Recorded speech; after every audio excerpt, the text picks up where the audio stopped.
Good morning everyone! Nandito na naman si Host. Update ko kayo dito sa pinuntahan natin na 23rd anniversary dito sa Causeway Bay. Kasama na natin si Sis Marlene, mga friends. Marami sila mga whitey friends. Maraming galing ng Macau na bisita dito at may bisita din sila na taga Pilipinas. So ayan, samahan nyo ako at panuorin natin kung ano ang mga kaganapan dito ngayong araw na ito. Ito ang tanawin dito sa venue, mga friends, tabing dagat ito. At dito ay ayan, makikita natin ang Harbor Tunnel. Ayan mga friends, Harbor Tunnel. At tabing dagat ito, inuulit ko mga whitey friends. Parang nagbabadya ang ulan. Ayan, marami sila mga whitey friends.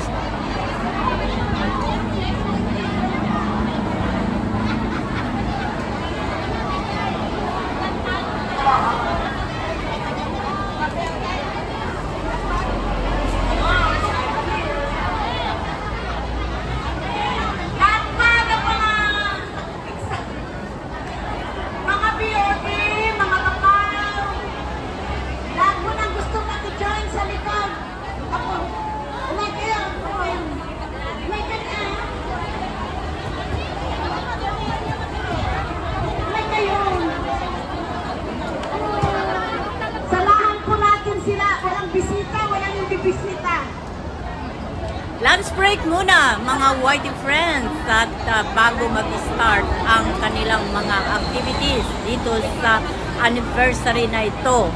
Pero niyayaya nila si host na kumain. Of course, finish na si host kumain bago pumunta dito. So, tunghayan natin ang mga kaganapan after lunch mamaya.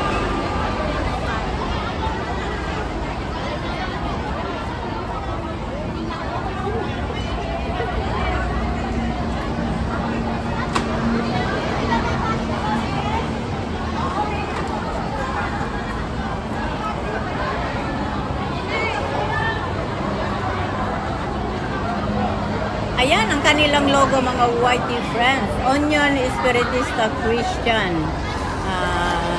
Ayan, nakita nyo naman. Ipinocus ko close up.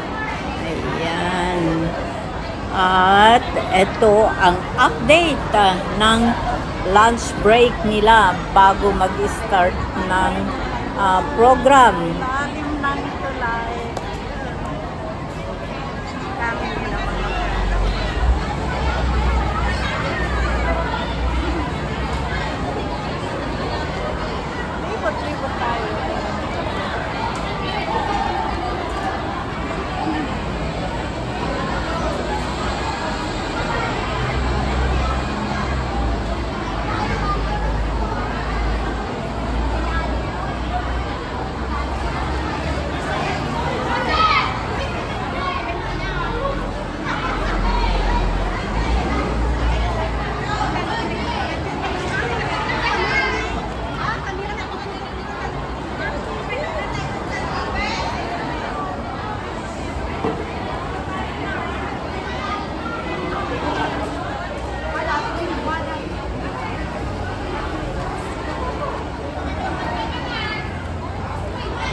Lumabas muna si host dito sa labas kasi doon sa ilalim ng tulay napakainit ang pakiramdam ko.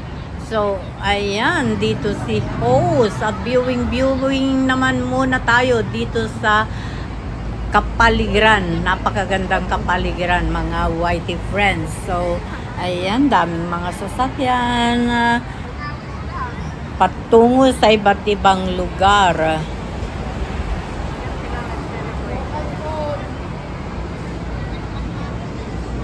At At ayan mga friends, aakyat ako dyan sa hagdanan at gusto kong mag-video dun sa taas. Kanina kasi apurado yung pag-video ko, kumbaga ano lang quick kasi naglalakad kami, kasama ko ang mga members dito. So, at bago tayo umakyat mga Whitey friends, ay i-focus muna natin ang mga members or dito sa venue. Ayan ang sitwasyon at tayo ay aakyat. At nandito na tayo sa tulay mga Whitey friends at nag-viewing tayo. Kaya lang hindi masyadong maliwanag kasi merong ditong screen na nilagay dito sa tulay. Nakapalibot ang screen mga friends to make it safe siguro. Kaya nilagyan ng ganyan. Bali ito ang National Highway mga friends at all route ang patutunguhan nito. Yung papunta dyan ay going to Central na yan. At ito, i-focus natin dito sa tulay. Ayan, di po ba napakaganda ang tanawin. Nandito tayo sa tulay ngayon. At i-viewing natin ang Causeway Bay dito sa harbor. Ayan, pero talaga may screen mga friends.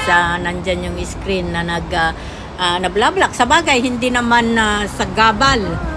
Dahil okay naman, di po ba? Kaya lang talaga lang na makulimlim, nagbabadya ang ulan. Maulap ngayon mga friends. Ayan, maulap. May tuktok nga lang, nakaka-distract.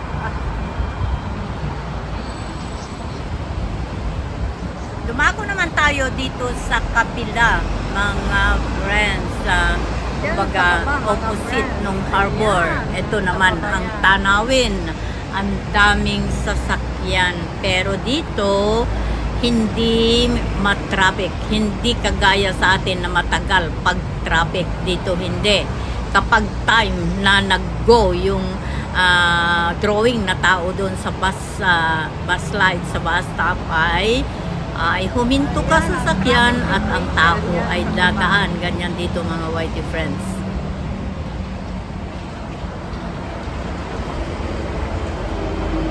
Ilibot ko kayo dito sa Causeway Bay habang si host ay nandito sa tulay mga friends. Ayan ang mga tanawin. Yan. Kaya lang yung screen, yung hog wire, ayan. Nakaka-block din. Mas maganda sana kung wala yan. Kaya lang, delikado nga, nakakalula mga friends kapag wala yung screen na yan.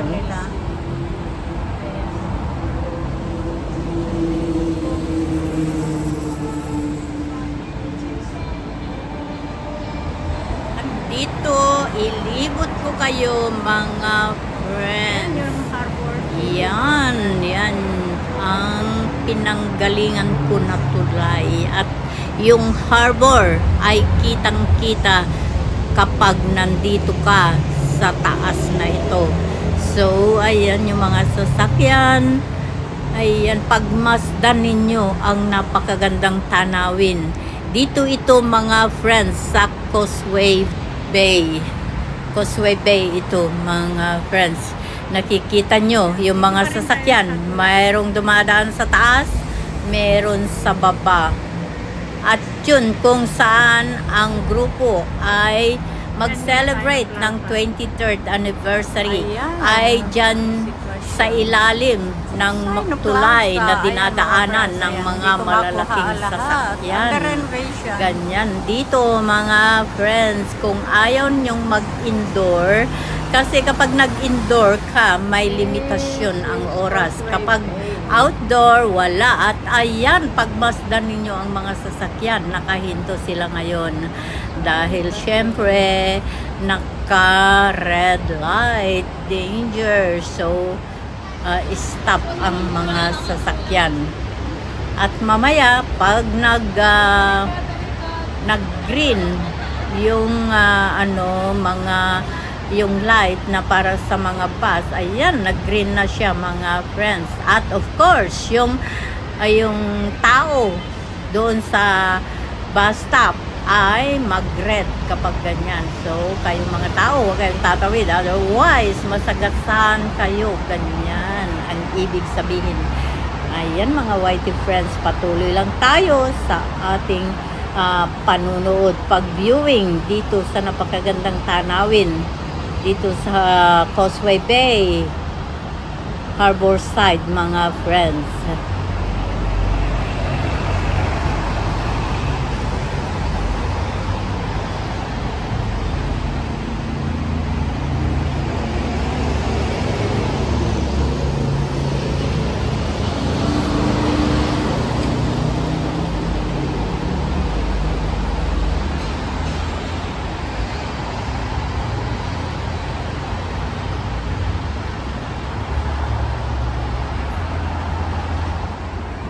Lumabas tayo sa ilalim ng tulay mga friends kasi napakainit. Nainitan talaga ako doon. Parang hindi ko alam.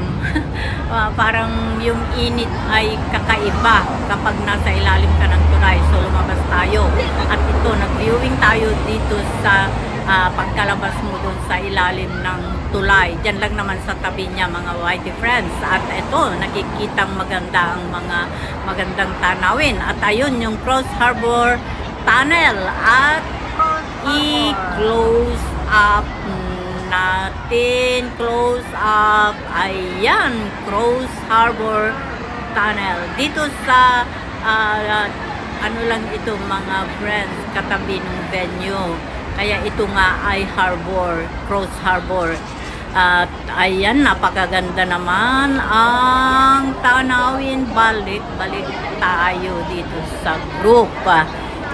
Ayan, dito sa grupo.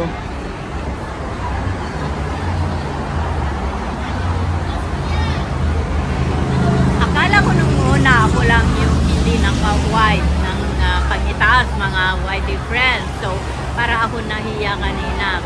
Marami din ang hindi naka-white nung after 1 hour. So, ayan, relax na si host. At maraming salamat sa inyong lahat mga friends, sa inyong unending support kay host. At update ko kayo sa mga susunod na kaganapan dito sa 23rd anniversary ng Union Espiritista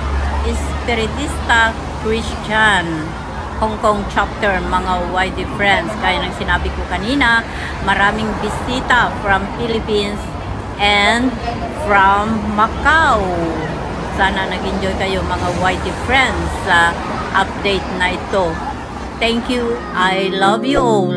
Take care everyone.